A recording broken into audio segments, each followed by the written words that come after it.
Hello and welcome to another one of our interviews. Today we're joined with Devika, who is the president of PsychoSoc. So hi. Hi. I thought we'd start. Would you mind giving us a brief introduction of your society? So who is it for? Who can become a member? That sort of thing.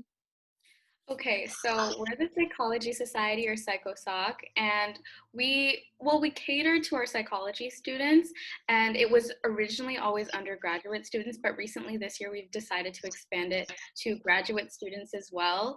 And anyone that it's basically the members are mostly from the people that take the psychology course, but we have a lot of members who don't even do psychology and just have an interest in like being friends with people who are from psychology. So like a lot of our events aren't like, okay, our careers events and things like that are very specific to psychology, but we have a lot of events where it's just like social events for people to get to know each other, because I feel like psychology students have this different personality where I feel like we mesh with everybody, because like I don't know, we're just very relaxed and very chill. So I feel like our events invite people to like hang out with people like that. And yeah, that's basically it. It's just, well, now because of the pandemic, it's a bunch of, we just have a bunch of social events to have people to get to know each other.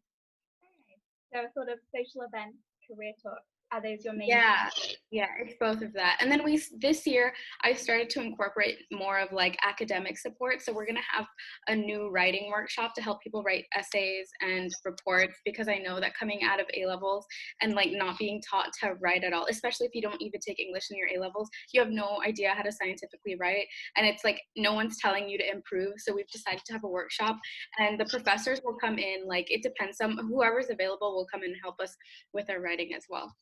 That sounds really useful. So like that was me when I left A levels. I hadn't done English in a while, and Mm-hmm. suddenly having to sit down and write an academic essay was a little bit daunting. So It's so terrifying, especially because you're being graded at a university level and you haven't even written in like a year 12, year 13 level.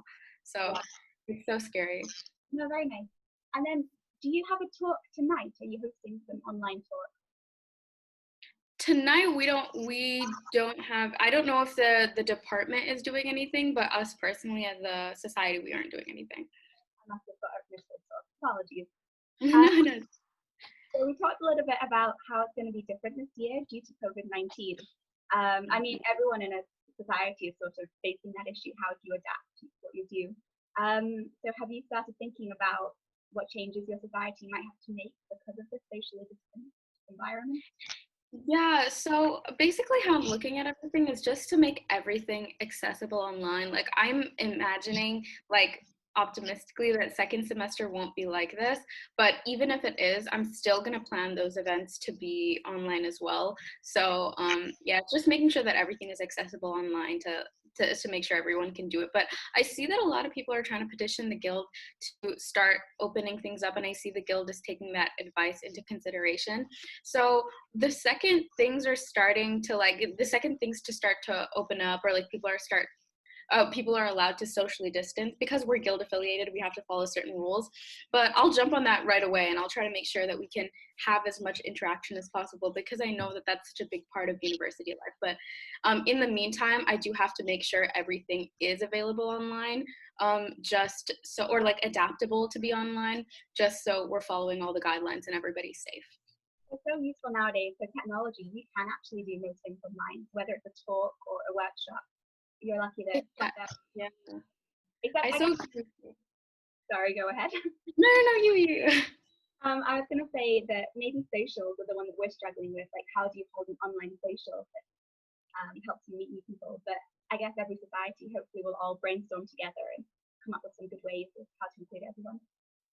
Yeah, I think also like society collaboration will also be a really good thing that we don't usually get, but that we have an opportunity to get this year, just because everything is online, and to get more people excited, we can start collaborating with other societies. Um, yeah, I think that'd be exciting. And game nights. I feel like people don't do like board games anymore, but now that we have online, it'll hype people up. No, very good. Oh, I love the start of the pandemic. Just board games every single night. It was iconic. It was great. Monopoly. Lots of arguments. But no one should let me play because I am too competitive. It's pretty. I was gonna next question. So obviously freshers fairs will have to be online rather than in person this year. How are you planning to sort of advertise yourself to new members coming up? So we're going to be part of the Welcome Week like societies fair in that first like Welcome Week. I think it's from the 21st to the 27th.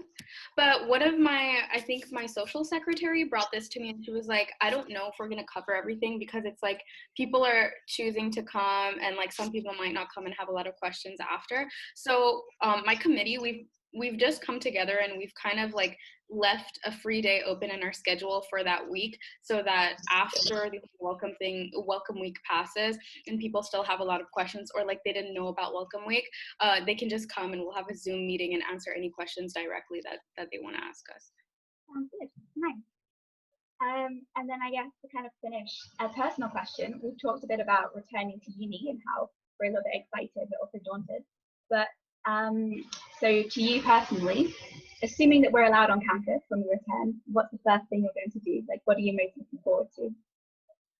This is so lame, but the library, like that place is so gorgeous to me. Like I cannot focus at home, or like if I study at home, I have to get momentum from the library. So like I really hope that they only let third years or final years have first come first serve in terms of the library, just because like it's my final year and I'm scared and I want that to like be available. I'm scared of studying at home. I'm not as productive in my Pardon? I'm definitely not as productive when I'm in my bedroom. Yeah, that's just like if I worked in the library for hours and I need a change of pace, then I'm okay with working in my room for a couple hours. But I can't just wake up and start working on my desk. Like it's never gonna work. Cool. Well, that is a little bit of a whistle stop tour about PsychoSoc. So if you have any more questions, feel free to contact them and ask. Yeah, thank you very much for doing this, Devika. It's been fun. Thank you for having me, Sarah.